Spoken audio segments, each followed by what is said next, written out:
मुगल काल में जैसे ना बाबर, बाबर के बाद हुमायूं, हुमायूं के बाद अकबर, अकबर के बाद जहांगीर, जहांगीर के बाद शाहजहां, शाहजहां के बाद औरंगजेब, ऐसे ऐसे नेहरू, नेहरू के बाद कौन, इंदिरा, इंदिरा के बाद कौन, राजीव, राजीव के बाद संजय, सोनिया, उसके बाद पप्पू।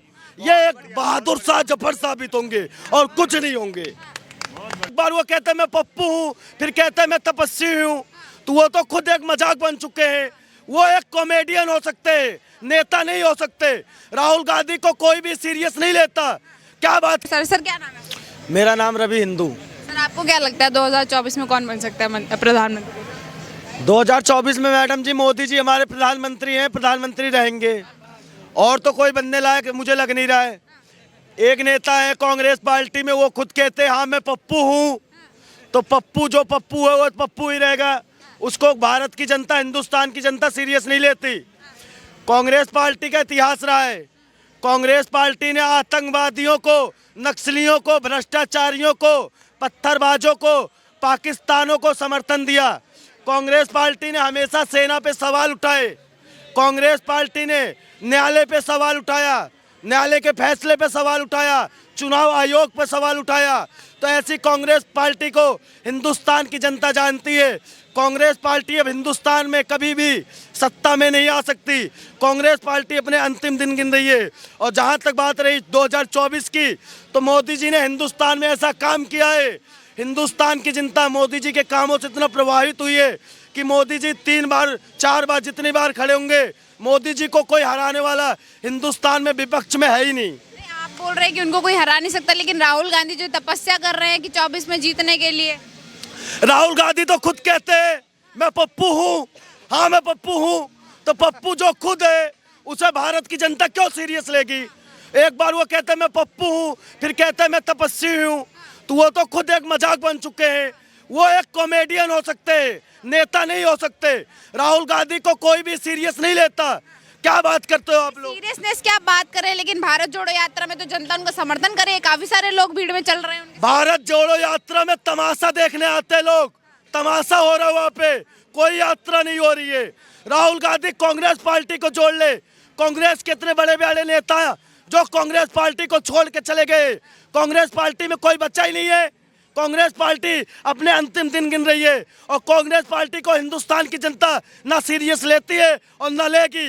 भाजपा ये एक पार्टी है जो सबका साथ सबका विकास के मंत्र से सब हिंदुस्तानियों का विकास कर रही है। बहुत बढ़िया। आप बोल रहे हैं कोई उनको सीरियस नहीं लेता है, तो फिर क्या लगता है कि मतलब उनकी जो भारत जोड़ो यात्रा है 2024 में विफल होने वाली है? बिल्कुल, वो एक मजाक बन चुके हैं। लोग कॉमेडी के तौर पे उनको लेते हैं। कपिल शर्मा के बाद वो दूसरे नंबर के कॉमेडियन है। एक नेता नहीं हो सकते वो, मैं बोल रहा हूँ, वो एक नेता नहीं है। वो खुद बोलते हैं हाँ मैं पप्पू हूँ, पप्पू हूँ, तो पप्पू को कौन सीरियस लेगा? आखिरकार क्यों नहीं बन सकते राहुल गांधी प्रधानमंत्री? किन कमियों की वजह से नहीं बन सकते? क्योंकि कांग्रेस ने आतंकवाद, नक्सली, पत्थरबाजों का पाकिस्तान का साथ दिया है। उसने सेना के सर्जिकल स्ट्राइक पर सवाल उठाए, चुनाव आयोग पर सवाल उठाया है, सुप्रीम कोर्ट पर सवाल उठाया है। बताओ ऐसी पार्टी को कौन वोट देगा? लेकिन वो कहते हैं कि अगर हम प्रधानमंत्री बनेंगे राहुल गांधी, तो हम देश को बेहतर तरीके से चला पाएंगे। भाई साहब कॉमेडी करो, कॉमेडी करोगे अच्छा लगेगा। क्यों क्यों बहकी बहकी बातें कर रहे हो? दिन में भी सपने देखने लग गए हो क्या? एक मजाक हो यार राहुल गांधी, आप कभी भी प्रधानमंत्री नहीं बन सकते, नहीं बन सकते। एक कॉमेडियन हो और कॉमेडियन ही रहोगे। लेकिन वो प्रेस कॉन्फ्रेंस में बोलते हैं कि वो राहुल गांधी तो मर चुका है, मैं तो दूसरा राहुल गांधी हूँ। वो क्या कभी कहेंगे कांग्रेस पार्टी मर चुकी है, कभी कहते राहुल गांधी मर चुकी है। उनको खुद नहीं पता वो बोलते क्या है। जिसे खुद नहीं पता मैं बोल क्या रहा हूँ। कभी कहते मैं मोहब्बत हूँ, कभी कहते आटा लीटर में बिकेगा, कभी कहते आलू डालो सोना निकालो, कभी कहते चंद्रयान पे जाएंगे, कभी कहते सूर्यान पे जाएंगे, कभी कहते कहाँ जाएंगे। तो वो एक बहकी बहकी बातें करते। मैडम क्यों उनको आप एक इतना सम्मान दे रही हो? अच्छा राहुल गांधी जो है वो ऐसा आरोप लगाते हैं कि जब से बीजेपी आई है 8 साल सिर्फ हिंदू मुस्लिम पर राजनीति। देखो मैंने एक बात कहना चाहूंगा यहाँ सब लोगों से। देखो आप लोगों ने मुगल काल पढ़ा होगा इतिहास में। मुगल काल में जैसे ना बाबर, बाबर के बाद हुमायूं, हुमायूं के बाद अकबर, अकबर के बाद जहांगीर, जहांगीर के बाद शाहजहां, शाहजहां के बाद औरंगजेब, ऐसे ऐसे नेहरू, नेहरू के बाद कौन, इंदिरा, इंदिरा के बाद कौन, राजीव, राजीव के बाद संजय, सोनिया, उसके बाद पप्पू। ये एक बहादुर शाह जफर साबित होंगे और कुछ नहीं होंगे। क्या लगता है कि यदि सरकार अगर गठबंधन कर लेती है तो क्या लगता है मोदी जी को टक्कर दे पाएंगे? राहुल गांधी, मैं कह रहा हूं, वो कुछ भी कर ले, वो अपने गुनाहों की सजा मांगेंगे 2024 के बाद। वो कहीं बैठे मिलेंगे, कहेंगे माफ कर दो कांग्रेस को, हिंदुस्तानियों हमने बहुत बड़ा अपराध हिंदुओं के साथ किया है। अच्छा, विपक्ष में अगर मैं बात करूं तो केजरीवाल जी भी तो हैं, वो भी तो प्रधानमंत्री बनने की जनता उनको देख रही है। केजरीवाल एक नमूना है, नमूना। लोग उन्हें नमूना कहते हैं, हमारे योगी बाबा कहते हैं एक नमूना है। वो क्या बोलते क्या करते कुछ पता नहीं। वो कभी कहते शराब एक पे एक लो, कभी कहते हैं हमने आबकारी नीति वापस ले लेंगे, कभी उनके मंत्री के ऊपर आरोप लगता है, कभी सत्येंद्र जैन मालिश कराता है, कभी उनके नेता वो अवार्ड हार जाते हैं, फिर भी उनका इस्तीफा नहीं लिया जाता। तो ऐसे नमूने को मैं क्या कहूँ।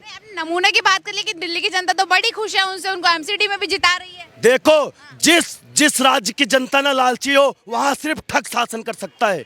ये बात चाणक्य ने कहा था, वैसे ये ठग है और कुछ नहीं है। क्या लगता है अगर ये फ्री की राजनीति बंद कर देते तो दोबारा उनकी सरकार बन पाएगी?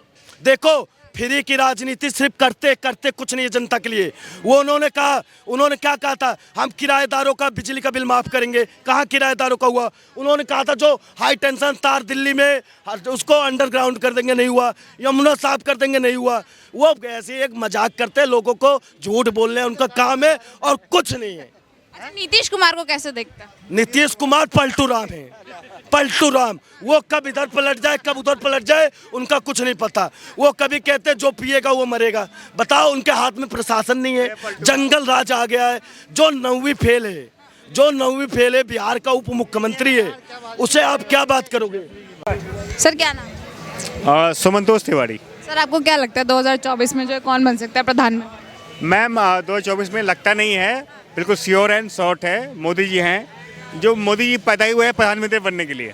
जब तक विपक्ष में और कोई चेहरा नहीं? जब तक वो जिएंगे तब तक पीएम रहेंगे। आप बताइए आगे का सवाल क्या है? मैं पूछ रही हूँ, विपक्ष में और भी तो चेहरे हैं। विपक्ष शून्य है इस देश के अंदर, विपक्ष जीरो हो चुका है। चाहे वो राहुल गांधी या फिर कोई भी हो, विपक्ष है शून्य। और इस देश के अगले पीएम मोदी जी हैं और आगे भी मोदी जी रहेंगे। आपने शून्य की बात करी, लेकिन राहुल गांधी जी वो तो तपस्या कर रहे हैं 2024 में जीतने के लिए। तो मैं उसके लिए हम क्या करें? राहुल गांधी तपस्या कर रहे हैं, जो भी करें, टी-शर्ट में घूम रहे हैं, कभी बिरयानी खाते हैं, कभी कोरमा खाते हैं, कभी कुछ भी खाते हैं, तो वो करते रहें। हमारे जो पीएम हो मतलब मोदी जी हैं, वो रहेंगे और आगे भी रहेंगे जी। हाल ही में जो उन्होंने तपस्वी वाला लुक लिया, इसको आप देख के आपके मन में क्या विचार आता है? ऐसा क्या करने की जरूरत पड़ गई उन्हें? मैम आपने खुद इस सवाल का जवाब दे दिया कि तपस्वी वाला लुक लिया है। वो तपस्वी हो नहीं गया, वो तपस्वी वाला लुक लिया है। तो जो लुक है ना वही रहेगा और अगले प्रधानमंत्री मोदी जी रहें और रहेंगे वो।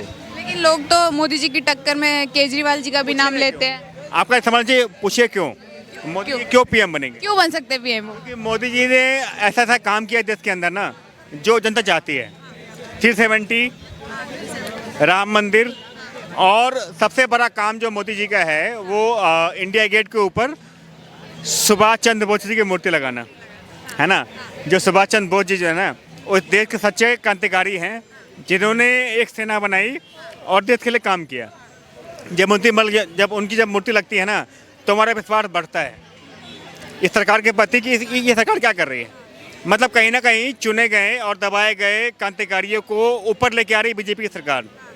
तो बीजेपी की सरकार ही बनेगी और बीजेपी ही इस देश पर राज करेगी और हमारे अगले प्रधानमंत्री मोदी जी होंगे। लेकिन आपने सेना की बात करी तो विपक्ष तो आरोप लगाता है कि जब से बीजेपी आई तब से सेना और कमजोर हुई है हमारी। सुनिए ना, सेना ने स्ट्राइक कर दिया, सेना ने सर्जिकल स्ट्राइक किया, पाकिस्तान के अंदर भी किया, चाइना को पीट के भगाया।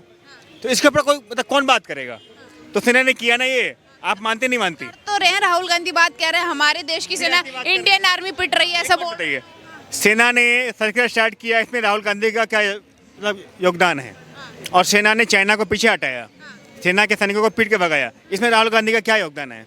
मैं जानना चाहता हूँ। और राहुल गांधी जब पीएम बनेंगे ना तो वैसे ही काम करेंगे जैसे राजीव गांधी, इंदिरा गांधी ने काम किया और मनमोहन सिंह ने काम किया, वो वैसा ही काम करेंगे।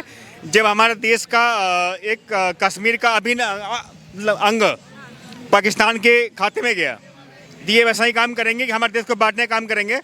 जो जोड़ने का काम करेंगे वो मोदी जी करेंगे। ये भले ही यात्रा कर लें भारत जोड़ो की, लेकिन जोड़ने का काम मोदी जी कर रहे हैं और करते रहेंगे। भारत जोड़ो यात्रा में जो उनके साथ जो लोग चल रहे हैं, तो क्या लगता है 24 में उसको कोई प्रभाव नहीं कौन पड़ेगा? से लोग हैं ये कौन से लोग हैं? समर्थन एक मिनट, क्या ये साइन बाग वाले लोग हैं जो देश तोड़ने की बात करते हैं? क्या वो ऐसे लोग हैं जो देश को खिलाफत करने की बात करते हैं? है ना? तो जो जोड़ने वाले लोग हैं ना, वो मोदी जी के साथ हैं। जो तोड़ने वाले लोग हैं वो राहुल गांधी के साथ हैं। और जो तनिक मात्र हैं और जो हमारे जो 2024 में जो प्रधानमंत्री बनेंगे वो मोदी जी बनेंगे। ये क्लियर एंड साफ है।